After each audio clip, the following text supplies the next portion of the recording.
বন্ধুরা, good morning. তো রবিবারের সকাল, আর বাপের বাড়িতে রবিবারের সকালটা মানে বুঝতে পারছো খুবই মজার।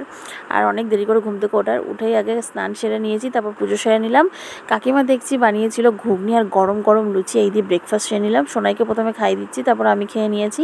আর ওদিকে বোন খেতে বসেছে, তবে বোনের শরীরটা ভালো নেই, জ্বর। এরই মধ্যে বড় ভাই আর আমাদের মিষ্টি বউ চলে এসেছে। ওদের সাথে দেখা করে আমরা বেরিয়ে পড়লাম কাকিমার বাড়িতে, মানে আমার আর এক কাকিমার বাড়িতে যাচ্ছি, কারণ ওখানে বোনের প্রচণ্ড শরীর খারাপ। এই যে এর মায়ের খুব শরীর খারাপ, দেখতে গেছিলাম। আর দেখো আমার পুচকু বাবাটা কেমন খেলা করছে। এই যে কাকিমা বসে আছে, এই যে বোন শুয়ে আছে। তো তারপর কাকিমার বাড়ি থেকে ঘুরে চলে এসেছি, এসে একটু শুয়ে পড়েছিলাম, গরম লেগে গেছিলো খুব। এরপর আর কি খেতে বসে পড়েছি। প্রথমেই তো ইলিশ মাছের তেল দিয়ে একটু ভাত খেয়ে নিয়েছি, যেটা দেখাতে পারিনি, এই যে তেলটাই শুধু দেখালাম।